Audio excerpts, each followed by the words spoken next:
Sup, the name's Theo. I'm that brooding, intimidating guy you never approach at parties. Don't take it personally. It's just how I am. Romance and all that mushy stuff, not really my thing. Lewis grinned at me from across the gym locker room. Is that so? You seemed pretty into that romance novel you were reading last week. I rolled my eyes. That was just some light reading, man. Doesn't mean I'm out here catching feelings left and right. Whatever you say, Mr. Grumpy Pants. Lewis stripped off his sweaty shirt, giving me an eyeful of his toned torso. I averted my gaze, feeling uncharacteristically flustered. Get it together, Theo. This is just Lewis being Lewis, the human embodiment of sunshine and rainbows. No need to read into the casual locker room banter. Little did I know that harmless back and forth would be the catalyst that slowly chipped away at my staunchly unromantic exterior. Lewis caught me staring as he pulled his shirt back on. See something you like? He winked playfully. I scoffed, trying to play it cool. You wish, pretty boy. We headed out of the locker room, making plans to grab a post-workout smoothie like we did most days. As we walked, Lewis looped his arm through mine in that overly friendly way of his. So you're new around here, right, Theo? Let me show you all the best spots. I tensed up initially at the unexpected contact. Physical touch wasn't really my thing, but something about Lewis's warm presence quickly put me at ease. Lead the way, tour guide. Over bed smoothie, Lewis chatted animatedly about the city's hot spots, his favorite hiking trails, you name it. I simply nodded along, taking mental notes but mostly just watching the way his eyes crinkled when he got excited. Damn, this guy's energy was infectious. Before I knew it, I was actually looking forward to seeing that bright smile again soon. Maybe letting people in wouldn't be so bad after all. A couple months later, Lewis caught me off guard with a proposition. Theo, there you are. I've been looking everywhere for you. He plopped down next to me on the locker room bench. What's up? I raised an eyebrow, toweling off my sweat. Lewis fidgeted nervously. So, you know how the city's going into lockdown again? Well, my roommate Eric is moving back home to ride it out with his family. He trailed off, giving me those big puppy dog eyes. I felt my resolve immediately start to crumble. You can't be serious, Lou. Just hear me out. With Eric gone, I'll have a spare room, and you'll have some actually company for a change instead of brooding alone like a hermit. He nudged me playfully. What do you say, roomie? I pretended to consider it, but deep down I knew my answer. As much as I loved my solitude, the thought of not having Lewis's presence in my life for who knows how long, it stung more than I cared to admit. You make one hell of a compelling case. All right, I'm here. Lewis threw his arms around me, pulling me into a bear hug. The feeling of his solid weight against me was nice, comforting even. This lockdown's gonna be the best one yet. Just you wait. Famous last words, Lou. Famous last words. And just like that, Lewis and I were roommates. At first, adjusting to the change was weird. Having another person's energy in my space 24/7 after living solo for so long. A major adjustment to say the least. Mornings were the biggest challenge. I'd shuffle out of my room, hair bedraggled and eyes still crusty with sleep, only to find Lewis already puttering around the kitchen, bright-eyed, bushy-tailed, and humming some annoyingly chipper tune as he cooked up a storm. Morning sunshine. He'd beam at me as I shuffled past to the coffee maker. I'd grunt something unintelligible in return, silently cursing morning people. Lewis seemed utterly unbothered by my grumpiness, though, merely chuckling under his breath. Slowly but surely, a new routine fell into place. We'd work out together most mornings, then go our separate ways for the day. I'd be glued to my laptop for work, while Lewis tended to his plant babies or worked on some crafty new project. Before I knew it, the days started blending together into a strange sort of domesticity. Lewis leaving his scarf or smelly sneakers strewn around the living room, me nagging him about it like an old married couple, Sarah retaliating by force-feeding me whatever culinary creation he'd whipped up that day. Was this what living with a partner was always like? The thought crossed my mind more often than I cared to admit. As the lockdown weeks dragged on, I started noticing things about Lewis. Little things that I'd missed before when we were just gym buddies. The way his eyes crinkled whenever he laughed at some dumb joke. How he subconsciously ran his hands through his shaggy blonde hair when he was concentrating. The slight indent between his furrowed eyebrows when he was really focused on one of his knitting projects. At first, I brushed it off as just getting to know my roommate better. We were around each other constantly, after all. Of course, I was going to start picking up on quirks and habits. But then the thoughts started creeping in at the most inopportune times. Like when Lewis would wander out of the bathroom, towel slung low around his waist, droplets of water trailing down his toned torso. I'd quickly look away, heat rushing to my face as very unbro-like thoughts filled my head. This was Lewis, my friend, my roommate. Those kinds of feelings were strictly off limits. End of story. Except the more I tried shutting them down, the louder they seemed to get. Until one fateful day, everything came combusting to the surface. It was just another typical night in lockdown. Lewis was curled up on the couch, eyes glued to some trashy reality show as I pretended to read on the armchair across from him. In reality, I was stealing furtive glances at him over the top of my book. The way his tongue peeked out in concentration as he worked on his latest knitting project, the slope of his nose and those impossibly long lashes. Get it together, Theo. This is getting pathetic. As if he could hear my internal monologue, Lewis chose that moment to look up and catch me staring. Our eyes locked, and I felt myself subconsciously holding my breath. In one fluid motion, Lewis untangled himself from the couch and sauntered over to my chair. He leaned in close, lips hovering near my ear. "See something you like," he practically purred. My mouth went dry as I took in the musky scent of his shampoo mixing with his body wash. Desperately, I willed my stupid hormones not to react to his proximity. But Lewis had already pulled back, laughing at the deep flush spreading across my cheeks. "Just messing with you, T, no need to get all flustered." As he sauntered off to the kitchen, I finally released the breath I'd been holding. This feeling, this want, it was getting harder and harder to ignore. I was in trouble, deep, deep trouble. After that fateful night, there was no unseeing the way Lewis's presence affected me. The stolen glances became more frequent, my thoughts more consumingly inappropriate. I'm talking full-blown fantasy territory here. Imagining what it would feel like to run my hands through those gilded locks, to map every ridge of his sculpted abdominal muscles with my tongue, to finally give in to the tension that had been building.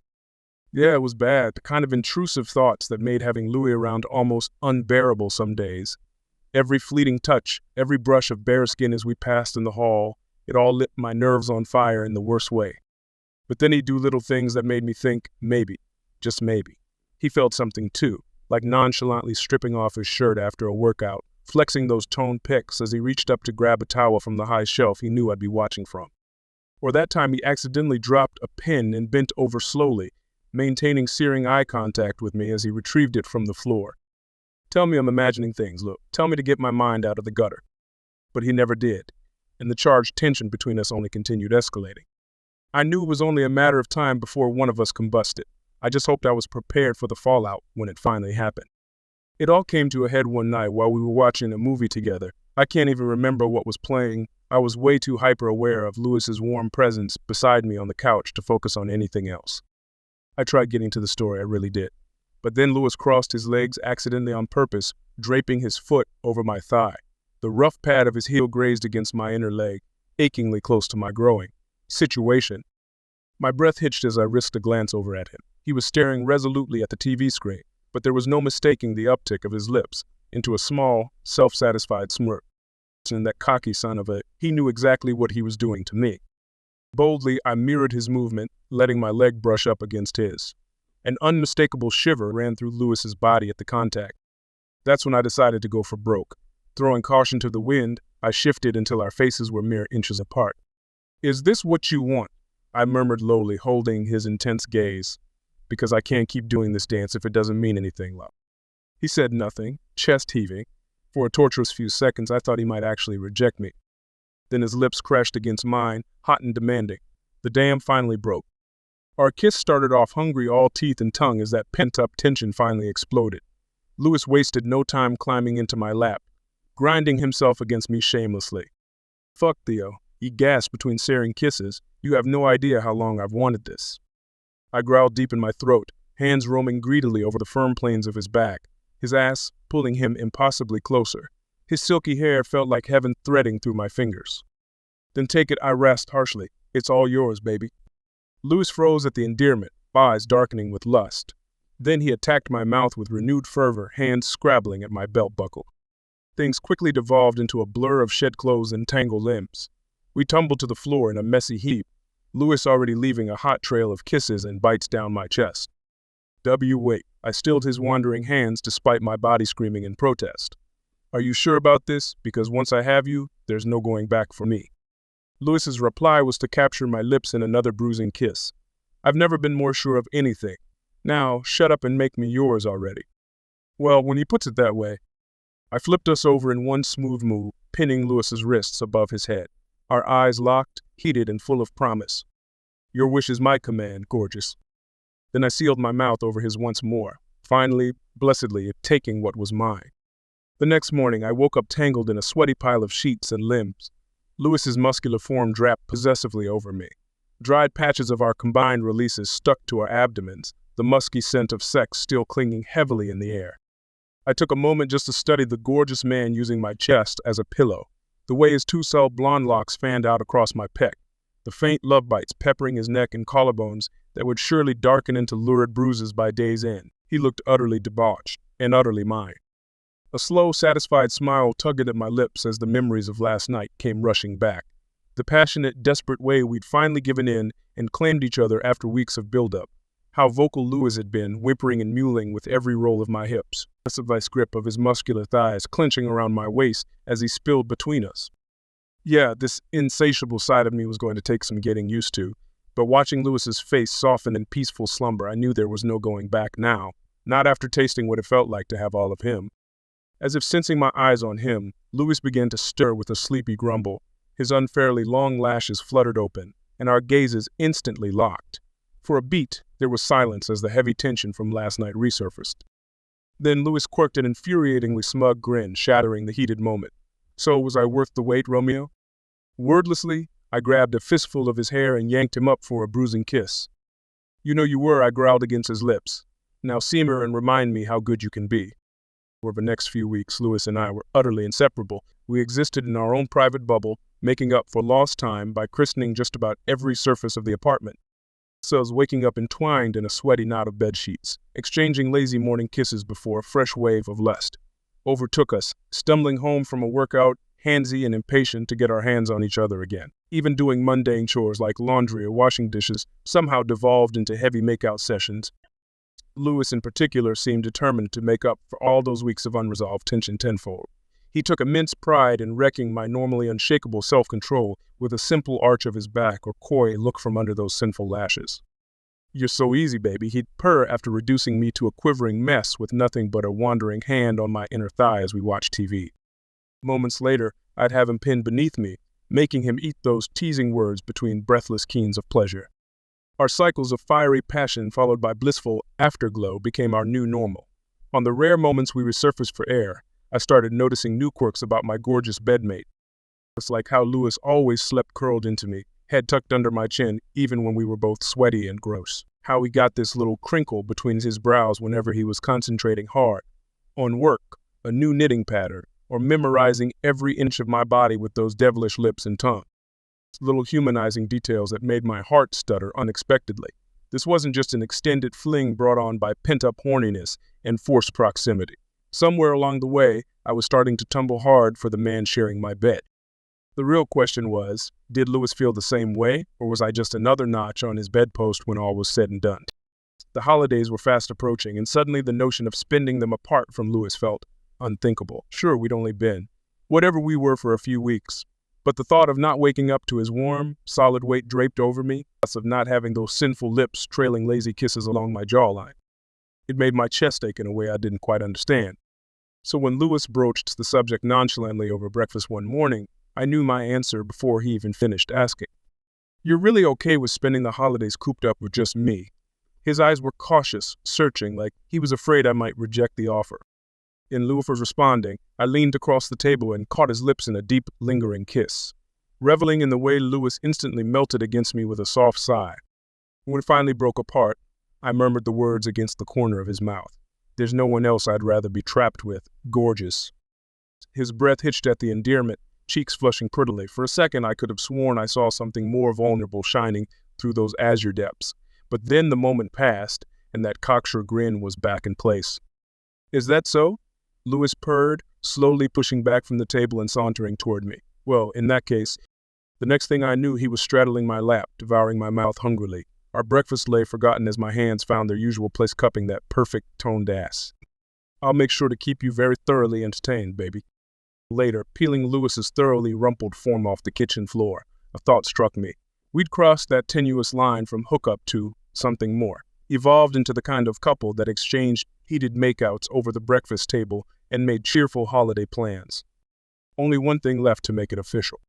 Scooping Lewis into my arms bridal style, I carried him to the bedroom with a mischievous glint in my eye. If he wasn't on board with taking that next step, he'd let me know soon enough. Want to be my boyfriend? The radiant smile lighting up his face was answer enough. The holidays may have come and gone, but the glow of new love still hung thick in the air around Louis and me. We existed in our own fuzzy little bubble of contentment, making up for lost time.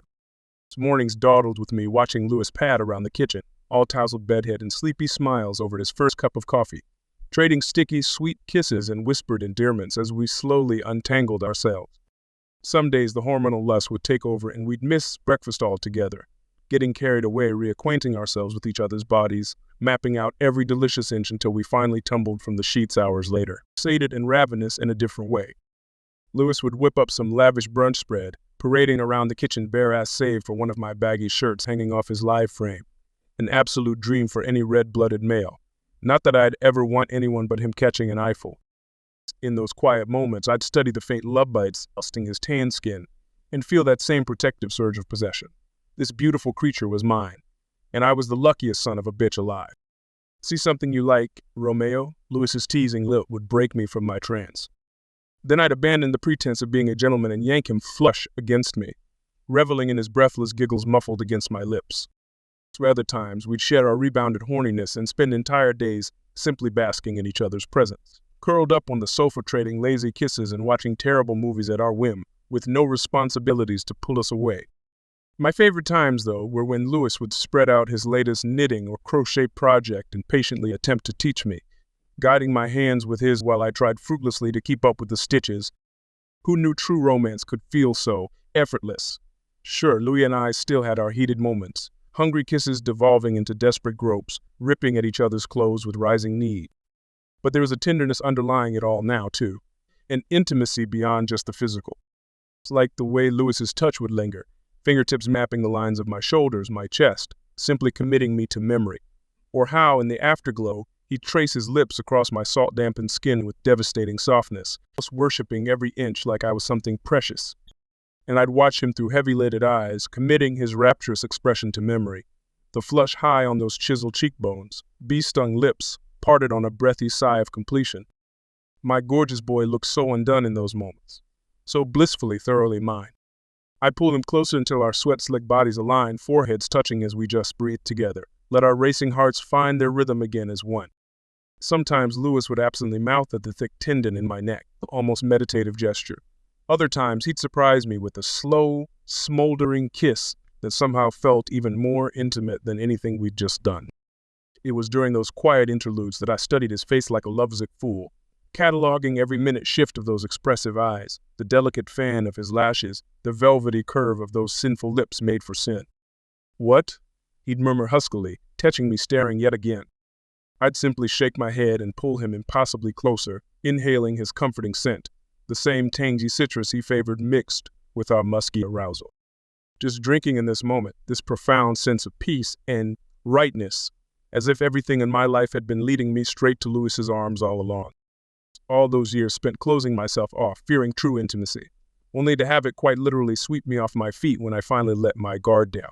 When I finally allowed myself to just feel and embrace the depth of emotion this man effortlessly stirred in me. A delicate, gorgeous Lou, my fierce protector, my truest companion, my other half. How was I ever supposed to go back to my life before him? In the end, the two of us never did go back to life before, not fully anyway. How could we after getting a taste of what we had together? From that first spark in the locker room to nearly combusting with built-up tension. Once Louis and I finally surrendered to it, there was no going back. We'd been forever changed on a molecular level. Of course, that didn't stop some of our friends and family from trying to revert us, convince us this was just a torrid fling that needed to run its course before real life could continue. "You two are still in the honeymoon phase," Louis's sister would scoff whenever she caught us trading sappy looks over Sunday brunch. "Just wait until the newness wears off and all the quirks start grating on each other's last nerve." We'd simply laugh and steal another kiss, tongues tangling shamelessly before her. Her feigned gagging noises were just white noise.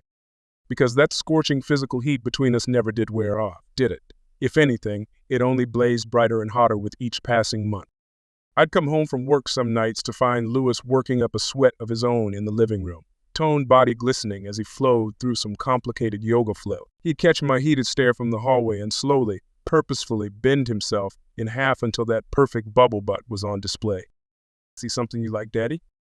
That sinful invitation was all it took before I'd have him pinned to the mat, devouring those wicked lips while he writhed shamelessly against me. Other times, the urgency would strike randomly, an accidental brushing of shoulders as we passed in the hallway, goosebumps prickling in its wake. Next thing I knew, Louis had me shoved up against the wall, that lithe swimmer's body undulating against mine as we made out like horny teenagers. But it went beyond just the magnetic pull of lust, too. These days, settling onto the couch to read or watch a movie felt incomplete if Louis wasn't draped over me, head pillowed on my chest, his fascinated tracking of my fingers as they carted idly through those gilded tresses.